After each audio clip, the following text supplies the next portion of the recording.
Welcome to the deep dive. You reached out wanting to really understand artificial intelligence, figure out what's real and what's maybe just hype. And that's exactly what we're doing today. We're diving into, well, a really insightful discussion from MIT's Shaping the Future of Work initiative. Right, and our main source is a transcript featuring Professor Arvind Narayanan from Princeton.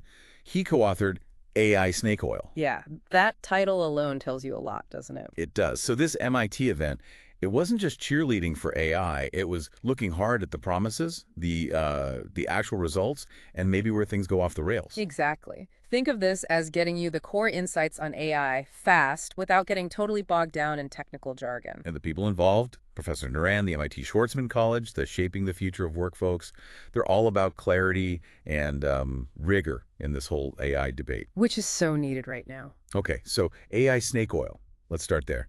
It immediately makes you think of, old-time cure-alls that didn't actually work. That's the core idea. They define AI snake oil as AI that promises something it just fundamentally cannot deliver, especially in really critical areas. Like hiring, healthcare. Exactly. High-stakes decisions. Hiring, healthcare, the justice system, places where getting it wrong can be, well, really harmful. Got it. So the original event had Professor Narayan laying out his research, and then a conversation with Darren Ekmogli, plus questions from the audience. Yep, and we're going to pull the key stuff from all of that for you. All right, let's get into it. What actually sparked this whole AI snake oil idea for them? It seems it started around 2019 looking into automated hiring software. Okay, what was the issue there? Well, some companies were pitching this AI that could supposedly analyze short videos of job candidates. Analyzing them for what? Skills? Experience? Get this, not really qualifications, more like analyzing their hobbies or mannerisms in the video to figure out their personality and if they'd be a good fit for the job. Wait, seriously? Hobbies? Yeah. And the really striking part, 6 years on, there's still basically no solid scientific evidence that this approach actually works. So lots of claims, but no proof it can predict job performance from a video about someone's, I don't know, rock collection. Pretty much. No real data showing it's reliable. Wow. Okay, any examples of how flawed this can be? Oh, yeah. Professor Narayan mentioned journalists testing this stuff. One person sent the same video, but one version had like a digital bookshelf photoshopped into the background. Yeah. The AI gave them totally different personality scores just based on a fake bookshelf. That's pretty damning, isn't it? It shows how superficial the analysis must be. It really hammers at home how easily fooled these systems can be and how little connection there might be to actual job skills. Right. And for you listening, wanting to, see past the hype, that's a perfect example of AI promising something it just can't back up. And around that time, Professor Narayan gave a talk at MIT called How to Recognize AI Snake Oil. Apparently, it went viral. Interesting. So people were already feeling a bit skeptical. It seems so. Yeah. That huge response suggested a lot of people were questioning the big claims, feeling like something wasn't quite adding up. And that reaction kind of fueled the book project. Exactly.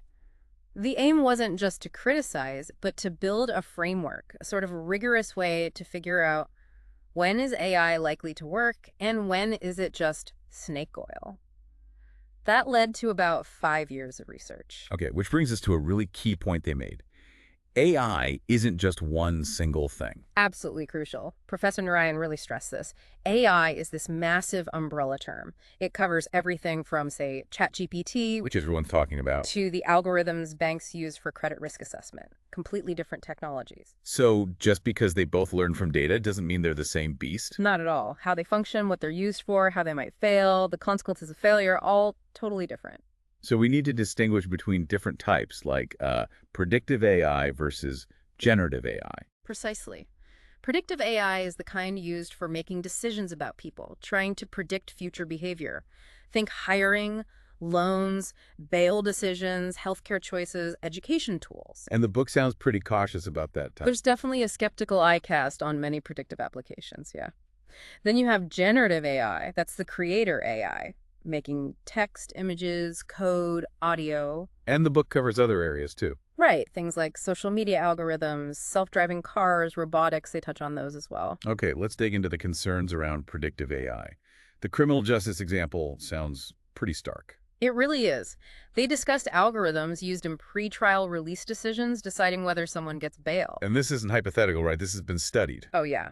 Back in 2016, that big ProPublica machine bias investigation looked into one system. What did they find?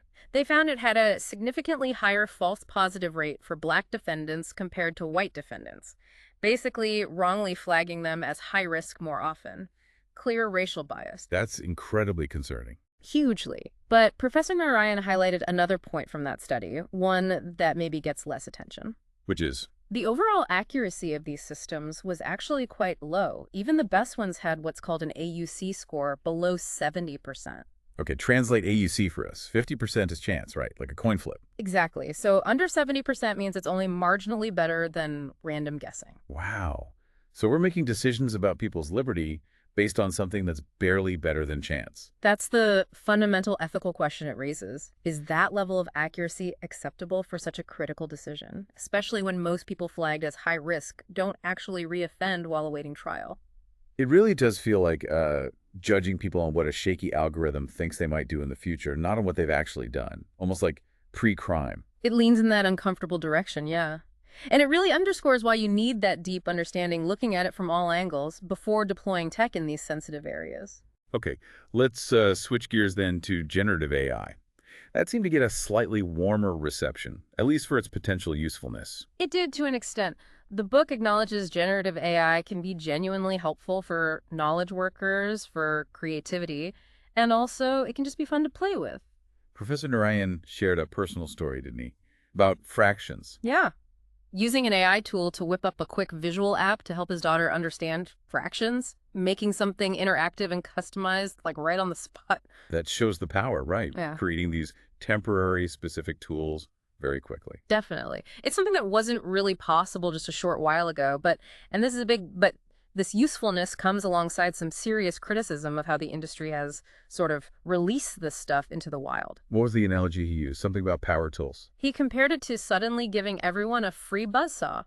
Powerful, potentially useful, but also potentially really dangerous if you don't know how to handle it or if there aren't safety guards. And we're seeing downsides already. For sure. Some are minor annoyances, like floods of low-quality AI-generated books on Amazon. Right. But others are much more serious. Things like AI creating plausible but dangerously wrong guides. The example given was for mushroom foraging, which could be lethal. Oh. Or even AI companions, chatbots, that have reportedly encouraged users towards self-harm or worse. That's deeply disturbing. And what about those AI apps creating fake nude images? That's another really alarming example they brought up. Apps that can strip clothing from photos. It's a huge problem, especially impacting young people. And the feeling was that companies and policymakers have been too slow to react, even though the potential for this kind of harm was known. So even if the AI works, it generates the image or text, the use can be incredibly harmful without strong ethical guardrails. Precisely. The responsibility doesn't stop with just building the tech. Something else that often gets overlooked is the human side of building these massive AI models. Yes, the labor involved. Specifically, what's called post-training annotation for these big generative models. What does that involve? It involves people, often in precarious situations, having to sift through enormous amounts of training data to clean it up or label it.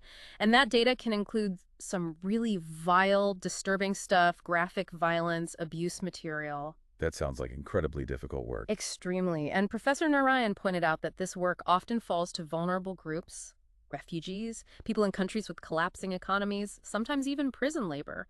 Low pay, tough conditions, potential psychological harm. It raises a big question about labor rights in the AI supply chain, doesn't it? Definitely. A call for potentially new kinds of protections for these workers. Okay, moving from the companies and the hidden labor, the discussion also touched on our responsibility as users. Yeah, this is key. It's not just about what tech companies do, but how we, as individuals in society, choose to use AI. We need critical judgment. The example of the candidate wanting an AI mayor was pretty wild. Right.